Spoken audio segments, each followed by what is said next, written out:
G'day and welcome to the third video of sketching quadratics.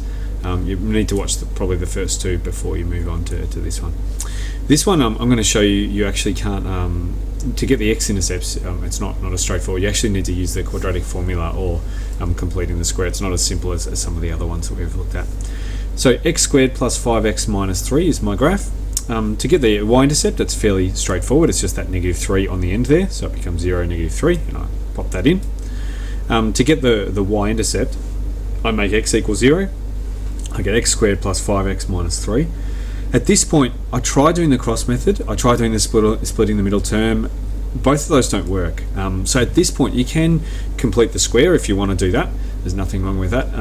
I prefer to use the quadratic formula. So I don't often use the completing the square, just because I feel like the quadratic formula is a little bit more straightforward. But it really doesn't matter which one you use as long as you're getting the answer right consistently. So I use the quadratic formula, and hopefully you remember what the quadratic formula is based on the song. It's x equals -b plus or minus the square root of b squared minus 4ac over 2a. There we go. So I'm going to put all of those things into that formula, and I'm going to end up getting -5 plus or minus 5 squared, which is 25, minus 4 times 1 times -3, so the minus cancel that to make it a positive. And I end up getting x equals -5 plus or minus root 37 over 2.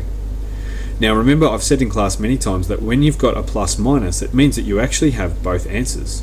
You've got the plus answer and you've got the minus answer. So my answers are -5 plus root 37 over 2 and -5 minus root 37 over 2. Now I actually don't know what those values are. I can guess, and I can sort of get roughly near it. If I know what root 37, I don't know what that is, but I do know what root 36 is. Root 36 is 6. So therefore I know that root 37 is a little bit bigger than 6. So when I do -5 plus something a little bit bigger than 6, it's going to be a positive number, and then I'm going to divide it by 2. It's going to be a very small number, but it's going to be positive. Whereas this one here is going to be negative. So all I would need to do is just put a positive answer over here and a negative answer over there. It doesn't really matter about the scale. Because you've labelled it, it doesn't matter so much about the scale, because I can see your scale just by what you've labelled there. So I've got this 0, -3, and I've got these two just here. Now it gets a little bit tricky to work out the turning point based on the average of the two x-intercepts. I guess you can, because when you add this one here with this one here, that negative root 37 and that positive root 37 is actually going to cancel itself out. So you end up getting -5 over 2. But let me show you, like for this one, I probably would have used the formula, which is -b over 2a, because working out this one is just a little bit clumsy.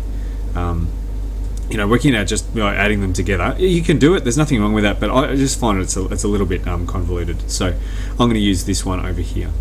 X equals -5 over 2 based on my rule, which was x squared minus 5x plus 3.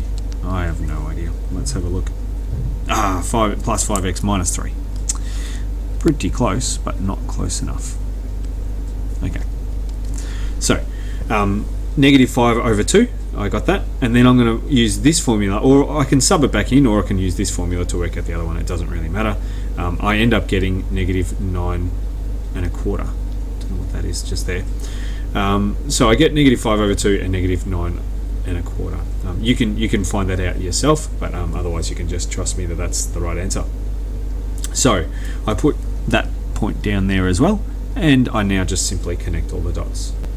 So hopefully that has helped you to understand how to do one of these graphs here using the quadratic formula. In the next video I'll have a look at what happens when we've got a negative graph, a negative quadratic. So thanks for watching, and watch the next one.